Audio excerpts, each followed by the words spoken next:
क्या हो गया? कुछ नहीं हुआ। अभिषेक, अभिषेक नाम है? कुलदीप, क्या नाम? कपिल। वो कहाँ है दोनों भुआ मामा वाले? तुम्हारा भाई कहाँ गया? बीमार हो रहा।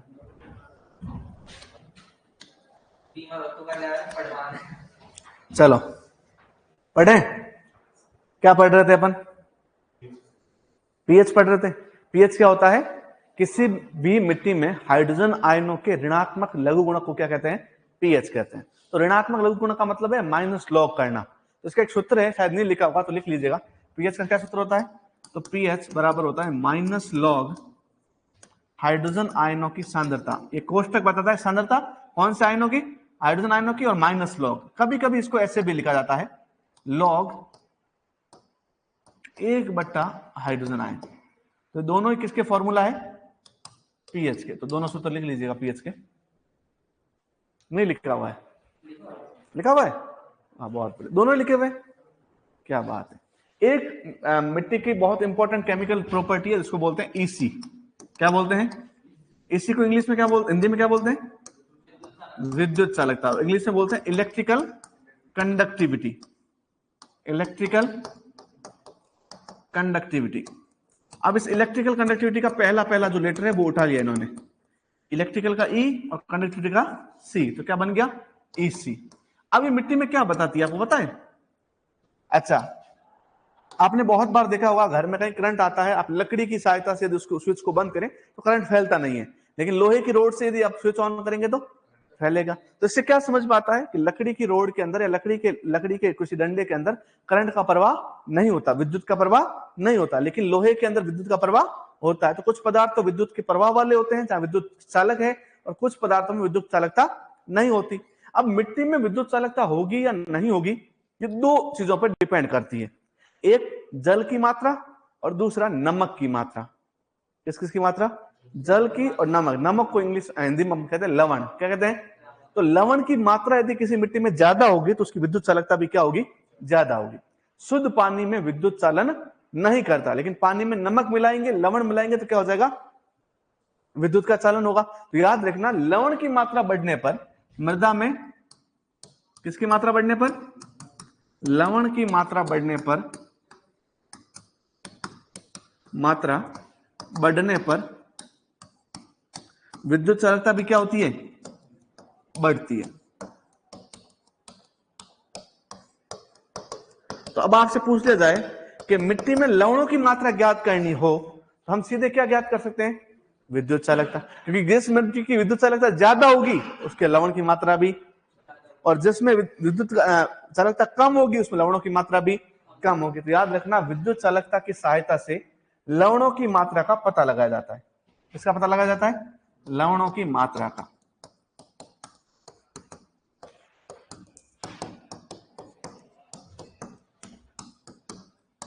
तो लवणों की मात्रा का किससे पता लगाया जाता है? किससे? विद्युत चालकता से, ईसी से। किसी मिट्टी की ईसी ज्यादा होगी तो उसकी लवणों की मात्रा भी क्या होगी? ज्यादा। तो ईसी समानुपाती होती है किसके? लवणों की मात्रा के। ईसी कम होगी तो लवणों की मात्रा भी क्या होगी? कम। किसी मिट्टी में लवणों की मात्रा ज्यादा है तो उस मिट्टी को हम क्या बोल देंगे? लवणीय मृदा। तो किसी मिट्टी को लवणीय है कि नहीं है इसका पता लगाने के लिए भी क्या ज्ञात करना जरूरी है? ईसी। और इसी का सबसे इंपॉर्टेंट होता है मात्रक। क्या इंपॉर्टेंट होता है? मात्रक। क्या होता है इसी का मात्रक? मिली महोज पर सेंटीमीटर या डेसी साइमन पर मीटर। इसको तो बोलते हैं, देखो, मिली महोज। क्या बोलते हैं? मिली महोज प्रति सेंटीमीटर। और इसको बोलते हैं डेसी साइमन प्रति मीटर। तो क्या है? मिली महोज पर सेंटीमीटर या डेसी साइमन पर मीटर। ये किसके किसके मात्रक है? इसी के। लिखे हुए हैं? नहीं लिखे तो लिख लेना। लिखे हुए। अब एक बात और याद रखना, किसी भी मिट्टी की ईसी 2 डेसीसाइमन पर मीटर से कम है तो मृदा क्या है? अलवणीय मृदा है। वो लेने गए, बाहर होंगे खिड़की पे। और यदि 2 डेसीसाइमन पर मीटर से अधिक है तो मृदा क्या होगी? लवणीय कैटेगरी में चली जाएगी। वैसे तो याद रखना 2 की जगह आपको याद रखना है 4। क्या याद रखना है? 4 डेसीसाइमन। लिख लीजिए।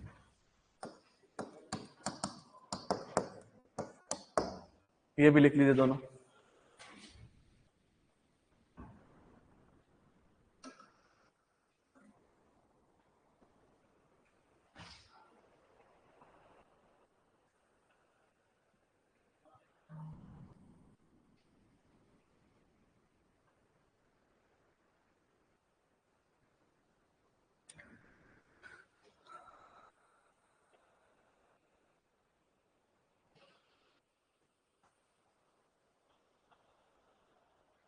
अभी तो बस एक पेज हुआ है।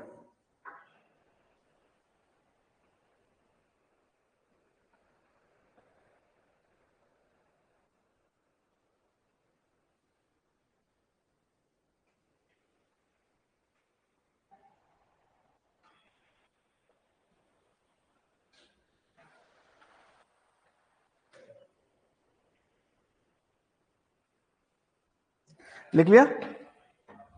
तो याद रखना ये। अच्छा, एक मिट्टी का और गुणधर्म है जिसको बोलते हैं CEC। यही है। और दूसरे वाले भैया कहाँ हैं? क्यों? अच्छा अच्छा, एक ही सेट। मैंने सोचा वो अच्छा बंदा नहीं है, मैं अच्छा हूं सर, मैं जीत गया। आ रहा है? कोई नहीं। वो रो तो नहीं रहा? नाराज तो नहीं हुआ वो? मना लेंगे उसको, आने दो। आजा रे आजा।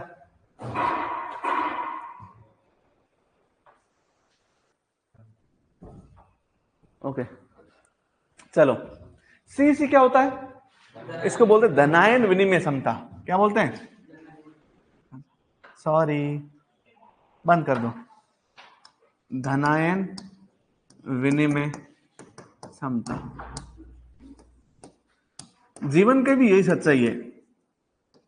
2 लोग यदि समान रूप से मेहनत करते हैं ना तो हमेशा एक जैसा फल नहीं मिलता। ये मान लेना है। बहुत बार हम हताश हो जाते हैं, यार मैंने भी इतना ही पढ़ाई की लेकिन मेरी जॉब नहीं लगी, और सामने वाला पढ़ाई नहीं कर रहा था, कम कर रहा था, या मेरे जितनी कर रहा था फिर भी लग गई। तो हर इंसान को हर चीज हर उसी समय पे नहीं मिलती जिस समय पे किसी और को मिल रही होती है। लेकिन ये मान के चलिए कि एक ना एक दिन वो चीज आपको मिल ही जाएगी जिसको आपने शिद्दत से चाहा है। कल इनको नोट्स मिल जाएंगे, हो सकता है अभी घंटे भर बाद मिल जाए। इन्होंने नोट्स चाहा था, दोनों साथ में गए, उठ के दोनों को साथ में भेजा, उनको मिल गए, इनको नहीं मिले। तो जरूर नहीं है कि आपको सफलता पहले मिलेगी या बाद में मिलेगी, लेकिन सफलता मिलेगी जरूर, क्योंकि हर एक के सक्सेस के ऊपर उसका नाम लिखा होता है। वहां है ना, वहां। यहाँ क्या होता है, हम बहुत बार चीजें जो है ना, मान लो ये बैग खरीदने गए, आपको पहले गए तो पहले पसंद आ गया, पहले ले आए। वहां ऐसा नहीं है। वहां मतलब जो डेस्टिनी है, जो आपका किस्मत लिखी गई है, वहां पे सबके ऊपर, सभी के बैग के ऊपर, सभी के पैकेट के ऊपर नाम लिखा हुआ है। वो पैकेट किसी और को मिल ही नहीं सकता। ठीक है? तो इससे बहुत कुछ सीखने को मिलता है। जब आप एक साथ सुपरवाइजर की तैयारी कर रहे हैं तो आप में से बहुत सारे सुपरवाइजर नहीं बन पाएंगे।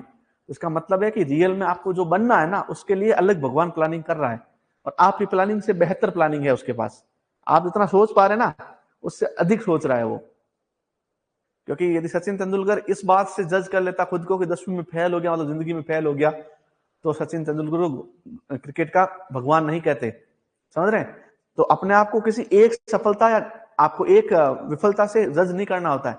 आपके लिए लाइफ में बहुत कुछ और चीजें भी बनी हुई है। तो आप सचिन तेंदुलकर हैं अपने फील्ड के। समझ रहे हैं? आप भी नो टेंशन, अगली बार बनेंगे नोट्स, ये नोट्स मिलेंगे हैं। ये तो और करेंगे मस्त। और RS तो होता है राजस्थान एग्रीकल्चर सुपरवाइजर। और अब आप एक राजस्थान एग्रीकल्चर सुपरवाइजर के साथ RS राजस्थान एकेडमी, जो आपका एडमिनिस्ट्रेटिव सर्विस है, उसमें भी आप तैयारी कीजिएगा। सुपरवाइजर बनने के बाद तो तैयारी और आसान हो जाती है। सुपरवाइजर को ज्यादा काम नहीं करना होता है, पता है आप लोगों को। मस्त पढ़ाई कीजिए। धनायन विनिमय क्षमता क्या होता है? अच्छा, विनिमय शब्द आपने पहले कभी सुना है क्या? क्या मतलब होता है इसका? हाँ, आदान प्रदान, इसका मतलब होता है आदान प्रदान। किसका आदान प्रदान? धनायनों का। किसी मिट्टी में धनायनों के आदान प्रदान करने की क्षमता को क्या कहते हैं? धनायन विनिमय क्षमता कहते हैं। क्या होता है? मिट्टी के कण होते हैं, इन कणों की सतह पे कोई ना कोई धनायन बैठा होता है। क्या बैठा होता है? धनायन बैठा होता है। ये धनायन आसपास के विलयन में बैठे हुए धनायनों के साथ क्या करते हैं? आदान प्रदान होते हैं। ये धनायन यहां आ जाएगा तो ये धनायन मिट्टी में चला जाएगा, ये धनायन यहां आ जाएगा तो ये वापस सॉल्यूशन में चला जाएगा। तो इनका जो एक्सचेंज हो रहा है, इनको बोलते हैं धनायन विनिमय क्षमता। ये मिट्टी की सबसे इंपॉर्टेंट कैरेक्टर है, सबसे इंपॉर्टेंट केमिकल प्रॉपर्टी है, जो मिट्टी की उर्वरता बताती है। किसका क्या बताती है? मृदा उर्वरता बताती है, सोइल की फर्टिलिटी बताती है। याद रखना, मिट्टी की कैटायन एक्सचेंज कैपेसिटी बहुत इंपॉर्टेंट है। मिट्टी की कैटायन एक्सचेंज कैपेसिटी के बारे में कोई बताया था, वो बताने वाला साइंटिस्ट था थॉमस वे। कौन था? जिसको मृदा रसायन का क्या कहते हैं? जनक कहते हैं। मृदा रसायन का जनक, लिख लीजिए। कैटायन एक्सचेंज के बारे में सबसे पहले किसने बताया? थॉमस वे ने। और थॉमस वे को क्या बोलते हैं? मृदा रसायन का जनक। और थॉमस ग्राम को कॉलोइडल रसायन का जनक, लिख लीजिए।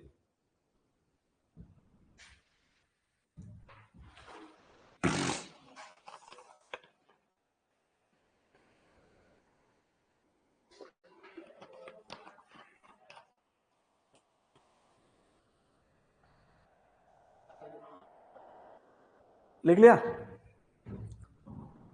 अच्छा, आपको कुछ करना नहीं है, कुछ नंबर है वो याद करने हैं, वो ही एग्जाम में पूछे जाएंगे। कुछ धनायन विनिमय क्षमता है वो आपको याद करनी है। अच्छा, क्या मात्रक होता है धनायन विनिमय क्षमता का? तो याद रखना, धनायन विनिमय क्षमता का मात्रक क्या होता है? सीसी का मात्रक। तो दो मात्रक होते हैं इसके। कितने मात्रक होते हैं? दो। एक होता है सेंटीमोल, मैंने कहा था ना, एक ही चाहिए सर, एक ले जाइए वापस। एक इनको मिल गया पहले ही, थैंक यू सर। क्या बोला था मैंने? सबको मिलेगा, समय ज्यादा लग सकता है। मिल गई ना सफलता, तो इसीलिए यदि आपका पिछली बार नहीं हुआ सुपरवाइजर में, तो हताश मत, तो ये इस बार होगा। और इस बार नहीं हुआ होगा तो क्या पता आप आरएस के लिए बने हैं, आप आईएएस के लिए बने हैं, आप किसी और एग्जाम के लिए बने, हो सकता है। तो आप मस्त तैयारी, जो मिले आपको उसकी तैयारी बढ़िया कीजिए। इसका मात्रक होता है सेंटीमोल पर किलोग्राम, यह होता है मिली इक्विवेलेंट पर 100 ग्राम। अच्छा, कैसे लिखते हैं इसको यह भी याद रखिएगा, सेंटीमोल प्रति किलोग्राम, या इसको लिखते हैं मिली इक्विवेलेंट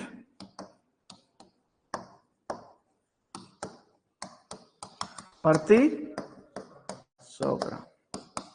किसका मात्रक है ये? सीईसी का मात्रक है। अलग अलग मिट्टी में पाए जाने वाले कॉलोइड की सीईसी अलग अलग होती है। मिट्टी के अलग अलग कणों की जो सीईसी है ना, वो अलग अलग होती है। मिट्टी के कण कौन कौन से हैं तो देखिए, लिख लिया ये? अरे लिखे हुए हैं, हाँ ये लिख लीजिए।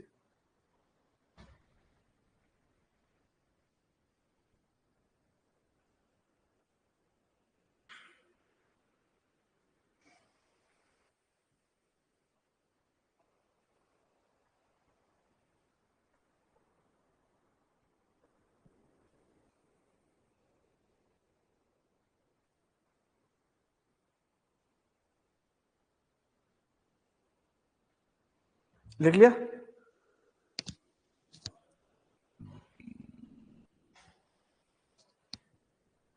अब तो लिख लिया होगा। अब देखो, एक आपका खनिज होता है जिसका नाम है केओलिनाइट। क्या नाम है? बोलिए केओलिनाइट। दूसरे नंबर बोलिए इलाइट। क्या बोलेंगे? तीसरे नंबर बोलिए क्लोराइट। क्या बोलेंगे?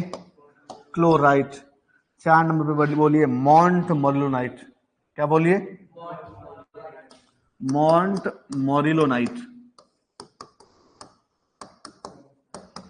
5 नंबर पे बोलिए वर्मिकोलाइट। 6 नंबर पे बोलिए ह्यूमस। और कुछ है क्या? नहीं। अरे अभी बताते हैं क्यों दे रखा है एक में, समझिए। इसकी सीसी होती है 3 से लगाकर 15 सेंटीमोल पर किलोग्राम।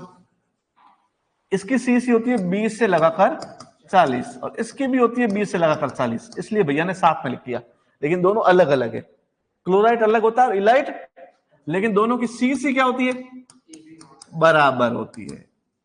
मॉन्टमोलाइट की होती है 80 से लगाकर 100 तक, वर्मिकुलाइट की 120 से 150, इसकी 150 से 300। अब बताओ सबसे ज्यादा किसकी होती है, ह्यूमस की। लेकिन ह्यूमस होता है कार्बनिक, कैसा होता है, और ऊपर वाले सब कैसे हैं, अकार्बनिक। अब मैं पूछ लूं अकार्बनिक में सबसे ज्यादा किसकी है, वर्मिकुलाइट की। तो ये दोनों बातें भी याद रखना, लिख लीजिए।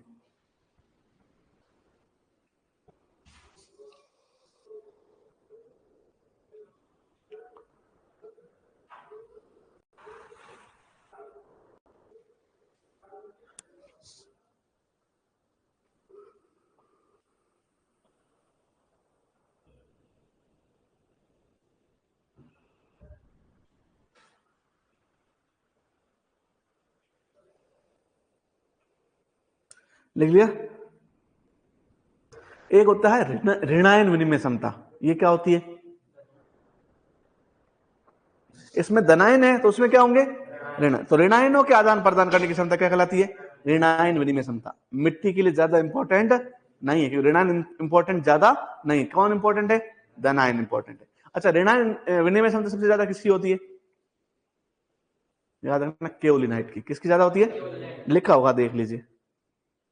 ऋणायन विनिमय क्षमता क्या होती है, सबसे ज्यादा किसकी होती है, केओलिनाइट की होती है। अगला कौन सा गुणधर्म है, जैविक गुणधर्म, बायोलॉजिकल प्रॉपर्टीज। नेक्स्ट है जैविक गुणधर्म। जैविक गुणधर्म में सबसे पहले क्या है,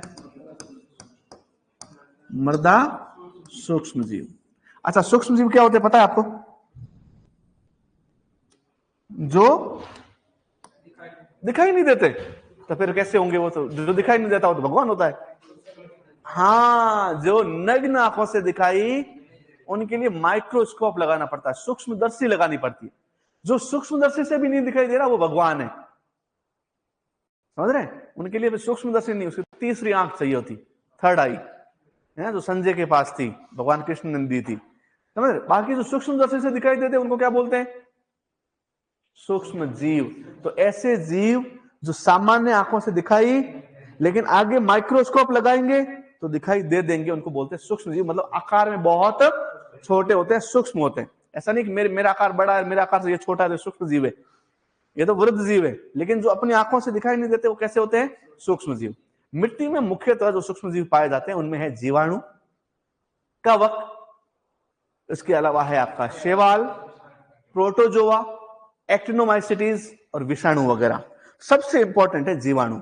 सबसे इंपॉर्टेंट क्या है, संख्या के आधार पर सबसे ज्यादा जीवाणु पाए जाते हैं। क्या पाए जाते हैं, जैसे मैं नंबर की बात करूं कि भाई टोटल काउंट करें एक एक को, तो सबसे ज्यादा नंबर किसके हैं, जीवाणु। लेकिन बाहर के आधार पर सबसे ज्यादा है कवक, क्योंकि जीवाणु संख्या में बहुत ज्यादा लेकिन बाहर में कम होते हैं।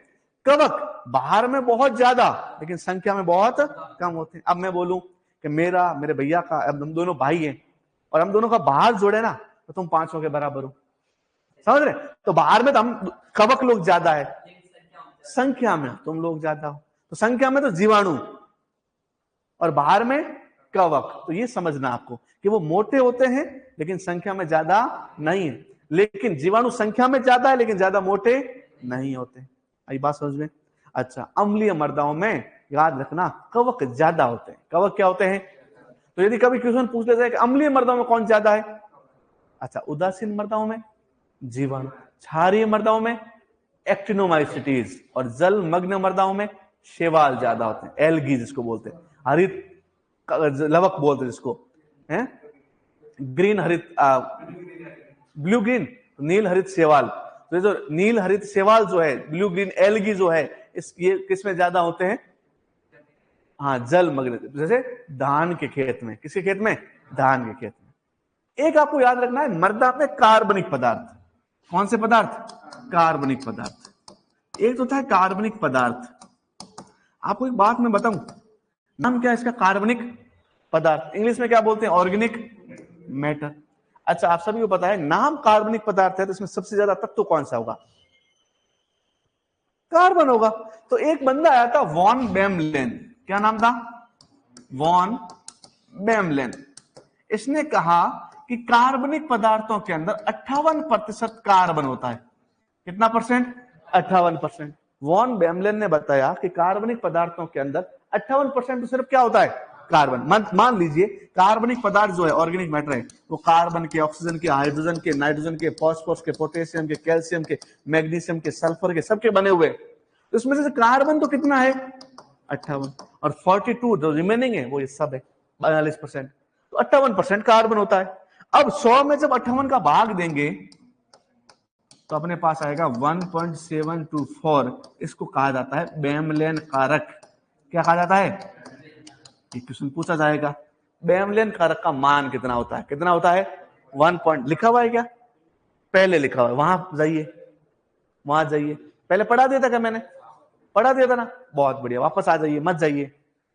हाँ, तो ये बेमलेन कारक, ये क्वेश्चन पूछा जाएगा। तो 1.724 क्या होता है? बेमलेन कारक होता है। आगे कौन सा गुणधर्म है भैया? अच्छा, इन जीवाणुओं को अलग अलग प्रकार में बांटा गया है। कुछ जीवाणु होते हैं स्वपोषी। स्वपोषी माने स्व मतलब खुद, पोषी मतलब पोषण करने वाले, जिनको हम बोलते हैं ऑटोट्रॉप्स। क्या बोलते हैं? अच्छा, आप बताओ, आप स्वपोषी हो विषम पोषी हो? क्यों? खाना टिफिन आता है क्या आपका? तो खाना खुद कौन बनाता है? आप खुद। आप कैसे हो? स्वपोषी हो विषम पोषी हो? जो खाना खुद बनाते हैं वो क्या होते हैं? स्वपोषी। और जो खाना किसी और के ऊपर निर्भर है वो कैसे होते हैं? तो ये कौन से हुए? नहीं, खाना मतलब खाना पकाना नहीं, खाना मतलब फूड मटेरियल। गेहूं इनका खुद का थोड़ी है। किसके ऊपर डिपेंड है? पौधे के ऊपर। ये तो दुकान वाले के ऊपर है। पैसे देंगे दुकान वाला, लेकिन दुकान वाला कहां से ला रहा है गेहूं? पौधे से ला रहा है ना। तो हम अपना भोजन खुद प्रोड्यूस नहीं कर सकते भाई, हम किसी और पे डिपेंड है। पौधा बोले नहीं मैं गेहूं नहीं पैदा करूंगा, तो हमारी मजाल के कर सकते हैं क्या? नहीं। तो हम किसी और पे निर्भर है। तो हम सब कैसे हैं? विषम। खाना पकाने से स्वपोषी नहीं हो जाता, हम सब कैसे हैं? विषम। लेकिन पौधा कैसा है? स्वपोषी। तो सूक्ष्म जीव भी कुछ स्वपोषी होते हैं, कुछ विषम पोषी। शैवाल स्वपोषी होता है, लेकिन कवक और जीवाणु लिख लीजिए। जो खाना स्वयं बनाता है उसमें लिखिए शैवाल। स्वपोषी लिखा हुआ है ना, उसमें लिखिए शैवाल लिखा हुआ है। और जीवाणु और कवक क्या है? परपोषी है, जिसको विषम पोषी या परपोषी बोलते हैं, जिनको बोलते हैं हेट्रोट्रॉप्स। अब कुछ पौधे श्वसन में ऑक्सीजन लेते, कुछ जीव श्वसन में ऑक्सीजन लेते हैं, उनको वायवीय कहते हैं। कैसे कहते हैं? और कुछ कार्बन डाइऑक्साइड लेते हैं, उनको अवायवीय कहते हैं। कुछ जो कम टेम्परेचर पे जीते हैं उनको साइक्रोफिल्स कहते हैं। क्या कहते हैं? जो मध्यम टेम्परेचर पे जीते हैं, मध्यम तापमान पे, उनको मीजोफिल्स कहते हैं। और जो उच्च तापमान पे जीते हैं उनको थर्मोफिल्स कहते हैं। नेक्स्ट क्या प्रॉपर्टी है? सीएन अनुपात। लिखिए क्या होता है सीएन अनुपात? कोई बता सकता है सीएन अनुपात क्या होता है? क्या होता है कार्बन नाइट्रोजन अनुपात? क्या पता चलता है इससे? हाँ हाँ, बहुत बढ़िया, बोलिए।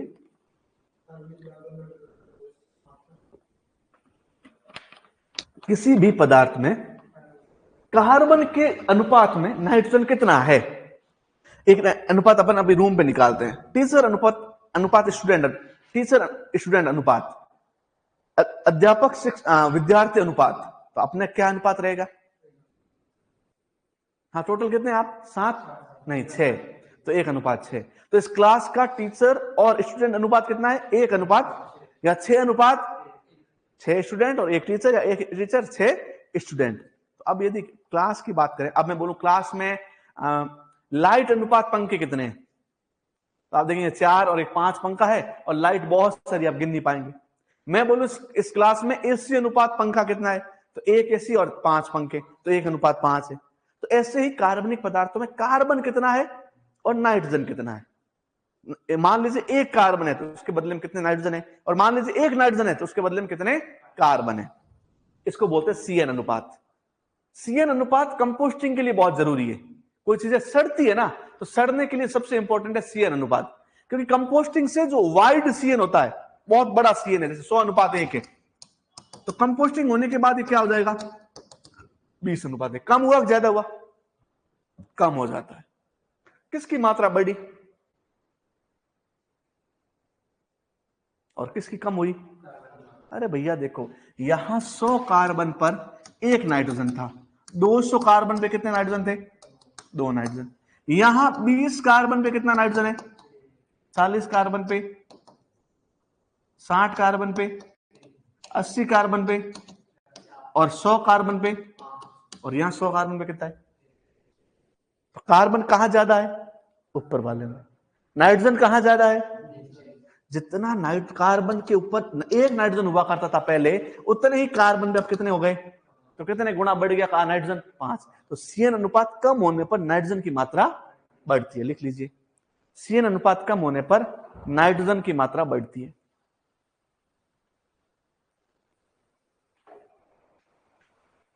सीएन अनुपात कम होने पर नाइट्रोजन की मात्रा बढ़ती है।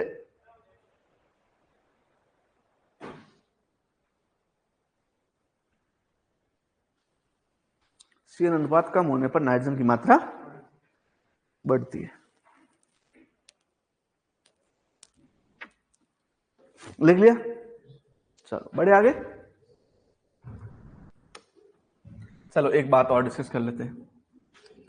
अब देखो, सामान्य मृदा का सीएन अनुपात होता है 10:1। भारतीय मृदाओं का होता है 8 से 12:1। भारतीय मृदाओं का कितना होता है? 8 से लगाकर 12:1। ह्यूमस का भी होता है 10:1। कितना होता है? 10:1। खाद होती है ना, खाद, उसका होता है 30 से 40:1। लिखा होगा शायद तुम्हारे, कितना लिखा हुआ है? हाँ गलत है वो, 30 से 40:1। तो ऐसे लिखना, देखो 30 से 40:1 गलत लिखा हुआ उस बच्चे ने। खाद होती है ना, खाद, हरी खाद। अच्छा, हरी खाद का इससे कम होता है, कितना होता है? 20 से 30:1 हरी खाद का। ये तो खाद का, FIM का 30 से 40। अच्छा, गोबर का कितना होता है? गाय के गोबर का 100:1। अब क्वेश्चन आता है कभी बात, बिना सड़ी खाद का। बिना सड़ी खाद क्या होता है? और गोबर का कितना होता है? 100:1। भूसे का कितना होता है? भूसा यदि गेहूं का है तो 80:1, और चावल का है तो 100:1 है। अच्छा, लकड़ी के बुरादे का 400:1। सबसे ज्यादा सीएन रेशियो कितना होता है? लकड़ी। अच्छा, सीएन अनुपात बढ़ने पर चीजें सड़ती, जिसका कम होगा वो ज्यादा सड़ेगी और जिसका ज्यादा होगा वो कम सड़ेगी। जैसे 20:1 से कम है तो अपघटन बहुत आसानी से होगा। अपघटन क्या होगा? और 30:1 से ज्यादा है तो अपघटन क्या होगा? मुश्किल होगा। ये लिखा हुआ होगा, नाइट्रिफिकेशन और डीनाइट्रिफिकेशन, या फिर आपका लिखा होगा मिनरलाइजेशन और इमोबिलाइजेशन। अरे भैया, शुरुआत में लिखा है सीएन अनुपात, शुरू में ही। सीएन अनुपात कहां शुरू हो रहा है? ऊपर देखो क्या लिखा हुआ है, नहीं लिखा हुआ है? चलो मुझे आने दो मेरे दोस्त के पास। ये देखो, कार्बनिक पदार्थ का सीएन 20:1 से है तो मृदा में नाइट्रोजन बढ़ेगा, 20 से 30 से नाइट्रोजन ना बढ़ेगा ना घटेगा, और 30 से ज्यादा नाइट्रोजन की कमी या स्थिरीकरण हो जाएगा। ये परफेक्ट याद करके आना कि 20 से ज्यादा है, सॉरी 20 से कम है तो मिट्टी में यदि वो कार्बनिक पदार्थ डालेंगे तो मिट्टी में नाइट्रोजन की मात्रा बढ़ेगी, और 30 से ज्यादा है तो मिट्टी में नाइट्रोजन की मात्रा क्या हो जाएगी? कम हो जाएगी। नेक्स्ट प्रॉपर्टी क्या है? मृदा निर्माण, बहुत इंपॉर्टेंट प्रॉपर्टी है। नेक्स्ट टॉपिक है मृदा निर्माण। इंग्लिश में क्या बोलते हैं? Soil formation. कोई बताएगा क्या होता है? देखो, यहां इसके अंदर 2 प्रकार की प्रक्रियाएं हैं। कितने प्रकार की प्रक्रिया है? पहला है चट्टानों का टूटना, दूसरा है उस टूटे हुए पदार्थ से मिट्टी का बनना। मृदा निर्माण में कितनी प्रक्रिया होती है? पहले चट्टानें टूटती है, फिर टूटी हुई चट्टानों से मिट्टी का निर्माण होता है। तो देखो, ये है चट्टान, ये चट्टान टूटेगी तो पैतृक पदार्थ बनेंगे। क्या बनेंगे? इनको बोलते हैं रिगोलिथ। क्या बोलते हैं? और ये रिगोलिथ आगे जाके क्या बनाएगा? मृदा बनाएगा। इस प्रक्रिया को कौन बताएगा क्या कहते हैं? हाँ सही बोल रहे हो, अपक्षय बोलते हैं। क्या बोलते हैं? अपक्षय या अपक्षय बोलते हैं। और इस प्रक्रिया को क्या बोलते हैं? मृदा निर्माण कहते हैं। तो याद रखना कि चट्टानों का टूट के पैतृक पदार्थ में बदलना क्या कहलाता है, और पैतृक पदार्थ का मिट्टी में बदलना मृदा निर्माण। इसको बोलते हैं वेदरिंग। क्या बोलते हैं, कौन सा रिंग, वेदरिंग। और इसको क्या बोलते हैं, सोइल फॉर्मेशन या पेडोजेनेसिस। ये जो वेदरिंग होती है 3 प्रकार की होती है। कितने प्रकार की होती है, भौतिक, रासायनिक, जैविक। सबसे इंपॉर्टेंट है रासायनिक। कौन सी इंपॉर्टेंट है, और रासायनिक में भी सबसे इंपॉर्टेंट है जल अपघटन। स्टार पॉइंट कर लेना, सबसे महत्वपूर्ण रासायनिक अपघटन कौन सा है, जल अपघटन। सबसे इंपॉर्टेंट रासायनिक जो आपका अपचय है वो कौन सा है, जल अपघटन है। लिखा हुआ है, नहीं लिखा हुआ है लिखवा लेते हैं, और लिखा हुआ है। फिर है मृदा निर्माण। मृदा निर्माण में आपको 2 बातें याद रखनी है।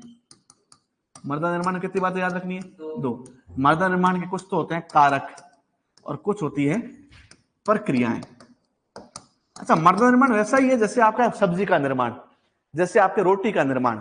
मुझे बताओ, आपको सब्जी बनानी है, खाना बना, अच्छा चाय तो बनाने आती होगी सबको, मैगी, आपने मैगी बनाई बेटा कभी? अच्छा, मैगी बनाने के लिए क्या क्या चाहिए? नहीं, सबसे पहले वही बताएंगे, खड़े होकर बताएंगे भैया कहां से हो आप? दोसा। और क्या नाम है? अंकित जी मीणा। और अंकित जी आप दोसा से हैं, तो आप पहली बार आए हैं क्लास में? मेरी क्लास छोड़ ली आपने पहले? अब उदास नहीं रहना है, आपको खुश रहना है। मैं उदास हूं कि मेरा सर दर्द हो रहा है, समझ रहे हैं? लेकिन आपको उदास नहीं, आपको हो रहा सर दर्द नहीं, स्वस्थ है एकदम। मैं तो आगे क्लास भी नहीं ले पाऊंगा, अजीब सा लग रहा है, ऐसा लग रहा है बुखार आ जाएगा, शरीर दर्द हो रहा है। क्योंकि ज्यादा पैसे आते हैं ना आदमी का, तो रोग भी आ जाते हैं, पैसे बहुत है। कुलदीप, ओके। तो अंकित जी आपको ये बताना है कि मैगी बनाने के लिए क्या क्या चीजें आवश्यक है। मैगी का पैकेट सबसे पहले, मसाला, गैस स्टोव बहुत बढ़िया, पानी, हाँ सब्जी वगैरह जो भी डालना है वो, ये बोल रहे कुछ, बर्तन, हाथ पे तो पका नहीं सकते, तो बर्तन, बर्तन बहुत बढ़िया। और यही, पागल, बनाने वाला भी तो चाहिए, अपने आप थोड़ी बन जाएगी। हाँ, बनाने वाला भी इंपॉर्टेंट है। कौन इंपॉर्टेंट है? खाने वाला भी इंपॉर्टेंट है। बना के छोड़ देंगे कौन, क्या मतलब है?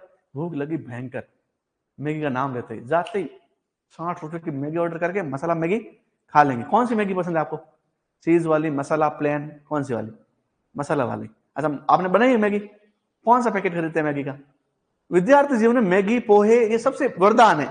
झटपट तैयार, खटपट खाओ, झटपट पच जाए, आतो भूख भी लग जाए। ऐसा होता है कभी कभी मैगी खाते खाते भूख लग जाती है। ऐसा हुआ आपको, खाना खाते खाते भूख लग गई वापस? ओके, आपको सब ज्यादा भोजन के शौकीन नहीं लग रहे हैं, दुबले पतले से देखो, हैं? तेज हवा की झोंके आए तो उड़ भी जाए, हम नहीं उड़ने वाले, हम खाने पीने के शौकीन है। अब इसमें से आप जितनी बातें बताइए ना, उसमें से एक बात आप मिस कर लिए। आपको एक चीज और पता होना चाहिए, वो है मैगी बनाने का तरीका। सब चीजें हैं मेरे पास, पता ही नहीं है बनाते कैसे हैं। मैंने गैस के ऊपर उल्टा बर्तन रखा, ऊपर रखी मैगी, ऊपर डाला पानी और मसाला, खा गया। ये कोई तरीका है क्या? तो तरीका पता होना चाहिए। तो हमेशा याद रखना, कोई भी चीज बनाने के लिए सिर्फ ये फैक्टर नहीं चाहिए, सिर्फ ये सामग्री नहीं चाहिए, एक तरीका भी होना चाहिए। मुझे आपसे सेजवान नूडल्स बनाने हैं, आप बना लोगे? नहीं। आपको ये भी नहीं पता कि तरीका क्या है, आपको ये भी नहीं पता कि सामग्री कौन कौन सी चाहिए। मुझे आपसे काजू कतली बनानी है, बना लोगे आप? नहीं, क्योंकि काजू कतली का सामान पता है, बनाने का तरीका पता नहीं है, तो बिगड़ जाएगी ना। तो 2 चीजें चाहिए, एक तरीका, एक सामग्री। सामग्री को तो बोलते हैं कारक, क्या बोलते हैं? और तरीके को बोलते हैं प्रक्रिया, क्या बोलते हैं? तो कितनी चीजें चाहिए मिट्टी निर्माण के लिए? बनाने वाली सामग्री क्या कहलाती है, और बनाने वाली प्रक्रिया क्या कहलाती है? प्रक्रिया। बनाने का तरीका क्या कहलाता है? पहले क्या पढ़े बोलो? सामग्री पढ़ लेते, ये तो बाद की बात है, पहले कारक पढ़ लेते। तो मृदा निर्माण कारक, मृदा निर्माण कारक। सबसे पहले मृदा निर्माण कारक डोकुचेव ने दिए। किसने दिए? डोकुचेव। डोकुचेव को जानते हैं ना? कितने कारक दिए? 3 कारक। कितने कारक दिए? कौन कौन से? तो उन्होंने कहा क्लाइमेट, जलवायु, सेकेंड उन्होंने कहा जीव, और तीसरा उन्होंने कहा पैतृक पदार्थ। कितने कारक बताए उन्होंने? 3। तो सबसे पहले कारक किसने बताए? कितने बताए? पहला कौन सा, दूसरा और तीसरा। उसके बाद में आया जेनी। कौन आया? कौन से साल आया? 1941। और इसने कितने कारक बताए? 5। आज तक कितने कारक है? 5 कारक। इन्होंने एक समीकरण दिया, एक फॉर्मूला दिया, इक्वेशन दी। क्या दी? S equal to F Cl BrPt। कुछ डॉट्स थे और बंद कर। अब ये जो आपको दिख रहे हैं ना 5, Cl BrPt कितने हैं टोटल? ये 5 ही मिट्टी निर्माण के कारक है। तो मिट्टी निर्माण के अभी कितने कारक है टोटल? पहला नंबर पे क्या है? Cl। Cl for climate. Climate किसको बोलते हैं? जलवायु को। B बायोस्फीयर, जैवमंडल। R रिलीफ या टोपोग्राफी, स्थलाकृति। स्थलाकृति क्या बोलते हैं? P पेरेंट मटेरियल, पैतृक पदार्थ। T टाइम, समय। तो टोटल वापस बताओ, वापस कौन कौन से? पहले नंबर पे जलवायु, क्या बोलते हैं शॉर्ट में? क्लाइमेट। सेकंड जैवमंडल, क्या बोलते हैं शॉर्ट में? बायोस्फीयर। थर्ड नंबर पे स्थलाकृति, क्या बोलते हैं? R। फिर पैतृक पदार्थ, क्या बोलते हैं? P parent material.